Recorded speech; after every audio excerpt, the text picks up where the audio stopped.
ओडिशा में हुए ट्रेन हादसे पर देश के number 1 Hindi news channel news 18 India पर एक तस्वीर आपको दिखा रहे हैं और इसी बात पर शुरुआत करते हैं बड़ी खबर के साथ। ट्रेन हादसे पर सूत्रों के हवाले से बड़ी खबर है कि फुल स्पीड पर थी कोरोमंडल एक्सप्रेस। इस वक्त की ये सबसे बड़ी खबर सोर्सेस के हवाले से मिल रही। कोरोमंडल एक्सप्रेस को ग्रीन सिग्नल था।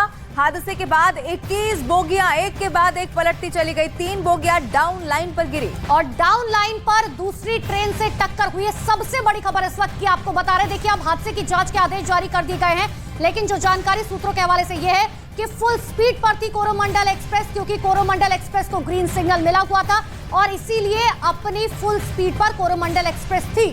अमिताभ सिन्हा ज्यादा जानकारी के साथ हमारे साथ फोन लाइन पर है। Amitabh ji, full express express का फुल स्पीड पर होना सबसे बड़ा कारण माना जाए कि उसी को सबसे ज्यादा नुकसान पहुंचा? देखिए, एक वहां की जानकारी ठीक से दुरुस्त करने के लिए और सरकारी सूत्रों के मुताबिक 3 चीजें हैं।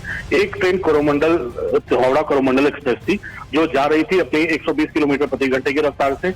एक तीसरी पटरी एक लूप लाइन होती है जहां पर एक मालगाड़ी खड़ी थी। तीसरी लाइन एक थी जहां पर यशवंतपुर हावड़ा ट्रेन जा रही थी और दोनों ट्रेनें एक ही स्पीड से जा रही थी।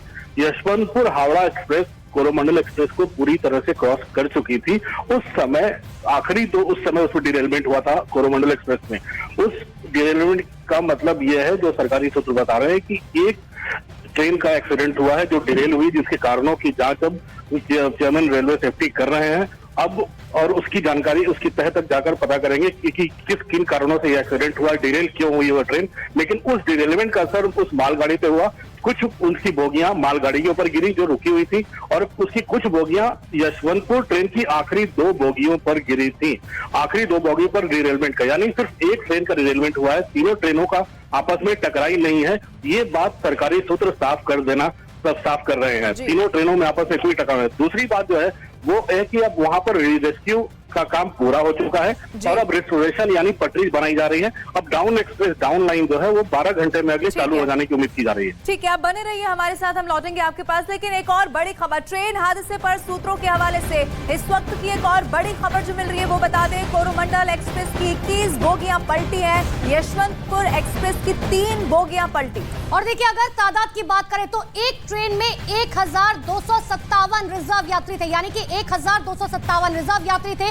और दूसरी ट्रेन की अगर बात करें तो 1039 रिजर्व यात्री जो हैं वो सवार थे। हालांकि हादसे की वजह अब तक साफ नहीं हो पाई है। बड़ी जानकारी इस वक्त की आपको दे रहे हैं कि आखिर किस ट्रेन में कितने लोग थे। अब आप समझिए, एक में करीबन 1200 और एक में 1000 से ज्यादा लोग थे। तो ये इस वक्त की सबसे बड़ी खबर है, क्योंकि ये अब सबके सामने है कि हादसा आखिर हुआ कैसे, लेकिन उस डिरेल की वजह आखिर क्या रही ये अब जांच का विषय है। और इसी के लिए जो कमेटी है वो बना दी गई है जो इस पूरे हादसे की गहनता से एक पहलू की जांच पड़ताल करेगी। लेकिन बड़ी खबर आपको ये बता रहे हैं कि एक ट्रेन में 1257 रिजर्व और दूसरी ट्रेन में 1039 रिजर्व यात्री थे। ये भी अब जानकारी वहां से साफ मिल चुकी है। लेकिन देखिए, हादसे की वजह जो है वो अब तक साफ नहीं हो पाई है। और इसी बीच एक और बड़ी खबर ट्रेन हादसे से जुड़ी बता दें कि देखिए, फुल स्पीड पर थी कोरोमंडल एक्सप्रेस। इस तरीके से हम जानकारी लगातार दे रहे हैं। कोरोमंडल एक्सप्रेस को ग्रीन सिग्नल दिया गया था और जिस वजह से वो अपनी फुल स्पीड पर चल रही थी। और हादसे के बाद 21 बोगियां, जब हादसा हुआ तो उसके बाद 21 बोगियां पलट गई। 3 बोगियां डाउन लाइन पर गिरी।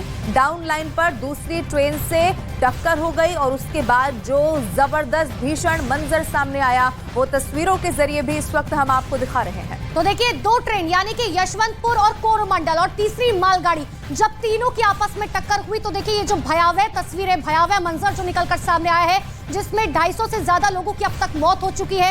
आंकड़ा घायलों का 1000 के पार पहुंच चुका है। अब से कुछ ही देर बाद पीएम मोदी जो है वहां पर पहुंचेंगे, घायलों से मुलाकात करेंगे। इतना ही नहीं, पीएम मोदी की तरफ से घटनास्थल का जायजा लिया जाएगा। हमने देखा सुबह सवेरे अश्विनी वैष्णव वहां पर पहुंच चुके हैं। धर्मेंद्र प्रधान जो है वो वहां पर मौजूद है।